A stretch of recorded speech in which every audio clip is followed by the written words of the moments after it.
I'm Chris Morris, founder of the Morrissey Model, and I'm here to announce that failure is an option in our public schools today. I am so sick and tired of hearing about these stories from teachers who are fired or dismissed for failing a kid or not giving him credit for not doing any work. Just 2 weeks ago, we had a teacher in Florida who was fired because she refused to give credit to kids who had turned in nothing. That's right, she didn't give them credit for turning in no work, so she was fired. Because that makes sense and is helpful for our students. Guys, in some school districts, they make it a requirement that you still give students 50% credit even if they don't turn in anything. In what world do you get anything for doing nothing? I don't understand what it is that we're trying to teach our kids. It's giving them a distorted reality or a distorted sense of reality. So when they enter the real world, their whole worlds are shattered. And this has got to stop. I can think of no better example than my own time in the classroom. I remember about 4 or 5 years into my teaching career, they had this new, the governor set up this new scholarship program where kids for the first time in history could actually go to a community college and get 2 years of free college tuition. Free college tuition. I cannot believe I just said that and those words came out of my mouth, but it's true. All the kids had to do was 1, graduate high school, and 2, show up to all the meetings and deadlines with paperwork, and they would get 2 years of community college where they could then transfer to a 4-year university if they so chose. If they didn't, at least they'd have an associate's degree and could be employed. Well, do you know that our kids, well, they weren't set up for failure in high school, so they failed in the real world. Let me give you an example. I taught this one kid, we'll call him Tom, and I met him after his first year of college had begun at a local restaurant. He was actually a waiter or a busboy or something. And I said, "Hey, how's it going? How's college?" And he goes, "Well, I already lost my scholarship." I said, "What?" He goes, "Yeah." He goes, "I'm working here like 6 nights a week trying to pay for my books and trying to pay for my tuition." I'm like, "I don't understand. How did you lose your scholarship? All you had to do was pretty much show up and turn in your paperwork and you had 2 free years." And he goes, "Well, I missed a deadline. I didn't show up to one of the meetings and I didn't turn it in on time." I go, "What?" He goes, "Yeah." And he goes, 2/3 of our graduating class already lost their scholarship because we didn't turn in the paperwork on time. This is what we have in this current generation. And it's our fault because we did it to them. I can't tell you the number of times that we had deadlines for anything that was school related and we told kids, "Hey, it's due on the 8th." And the 8th would roll around and we'd say, "We're just kidding, we're extending the deadline. It's actually due on the 15th. And then we'd roll it back again and almost give them a month to turn in something that should have taken 1 day. We set them up for failure because we refuse to fail them when it's safe to do so. And it's got to stop. Failure is an option, and in some cases, it's absolutely the best teacher that helps people learn what true success looks like.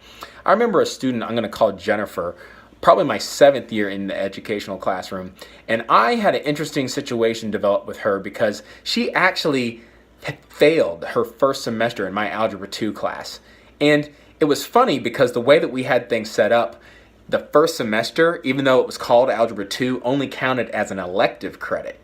The second semester of Algebra 2, it was year long, actually was the semester that counted as their Algebra 2 credit. Okay? So if you've been a teacher and you've ever worked in public schools, you know what I'm talking about when it comes to when you can fail a kid, how much slack you're able to let up on, because you can't just fail a kid because they earned it and not have repercussions. Sometimes you might lose your job. And I knew that pressure was on me all the time. So that first semester I knew was the time I needed to be holding the kids accountable, because if they did fail, it was only an elective credit and they weren't failing their actual Algebra 2 credits. So first semester rolls along and Jennifer comes up to me with her average where it's about a 58, and she says that all so wonderful little words you want to hear at the end of the semester. "Mr. Morris, is there anything I can do to help my grade?" And I said, "No. I mean, what do you mean? What do you want to help it?" She goes, "I need to get a C." I said, "Okay, well, let's pull up your grade report." It's a 58. I showed her 30 assignments over the first semester that she had not turned in. I'd given her zeros for every single assignment that wasn't turned in. Homework in my class at the time was worth 10% of her grade. She looked at me and said, "I don't understand. Why can't you just give me an assignment like Mr. Smith did or something?" And I said, "You can't do one assignment and make up 4 works of absolutely doing nothing."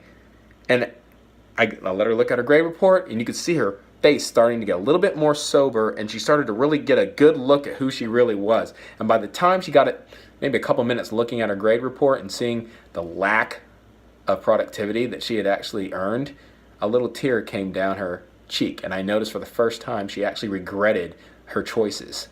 Well, the funny thing is, third and fourth quarter, going to the second semester, she failed. She failed that first semester. The second semester, the third and fourth quarters, she got her rear in gear, so to speak, and she had an 86 in the third quarter and actually finished with an A minus by the end of the fourth quarter. And I know the reason for that was I let her really bear the consequences of her decisions during that first semester, and she actually failed and learned from it, didn't like the feeling, got a sobering look at the choices that she had made and the results that led her in her life, and she made corrective decisions to head the other direction. She actually finished really strong in math class the rest of high school because she was given the opportunity to actually fail when it was safe to do so. But right now in this current climate, we're not allowed to fail kids for various reasons. Sometimes it has to do with special ed requirements. Sometimes it has to do with graduation rates. I would say and argue most of the time it's the pressure districts have to graduate kids. So what happens? Grade inflation and really a distorted sense of reality for our generation. They don't understand what it takes to be successful. They've been told they were successful when they actually hadn't earned anything. And when they enter the real world, it's going to be a rude wake-up call. And you know what? To be honest, the fault lies with us. We got to change things. Failure is an option. Fail them now while it's safe to do so they won't fail in the real world.